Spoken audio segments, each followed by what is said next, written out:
Ponsonby, one of Auckland's most iconic neighbourhoods, is seeing major shifts in its business and cultural landscape. Known for its vibrant food scene and historic charm, Ponsonby is now facing economic and social challenges that have impacted many beloved establishments. Today, the vibrant Ponsonby Road, famous for its restaurants, bars and cafes, faces a wave of closures that threaten to impact its most iconic venues. Over the past year, the rising cost of rent, increased supply costs and a shift in consumer habits have led to difficult decisions for local businesses. Across Auckland, 2024 has been marked by significant closures. High-profile restaurants like SPQR, Pilkington's and Homeland have all shut their doors. SPQR, a Ponsonby staple for over 30 years, became known as much for its celebrity sightings as for its Italian dishes.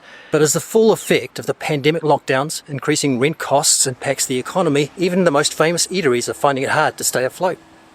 SPQR, a beloved Italian spot, is one of the most recent casualties.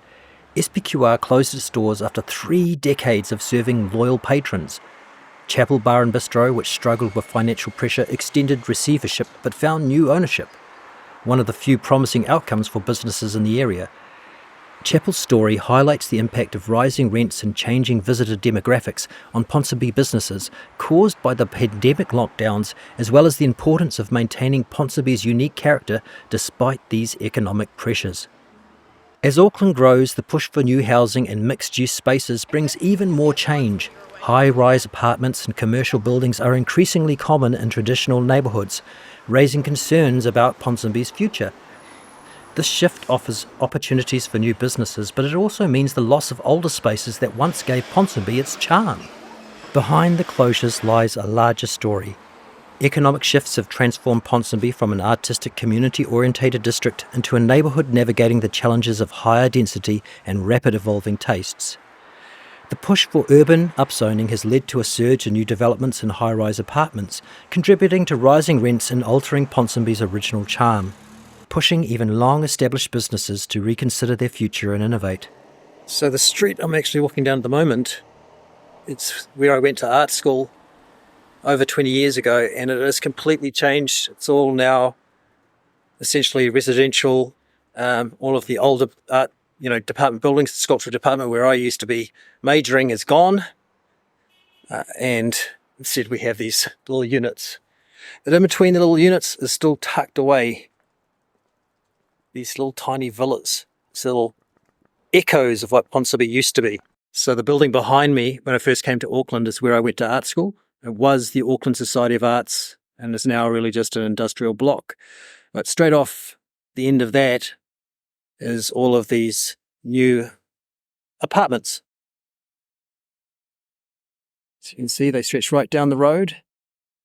So the old Ponsonby's really long gone and has now been replaced by these kind of prefabbed units, these apartment blocks. Right across the road are 2 significant houses from my history, 23 and 27 Vermont Street.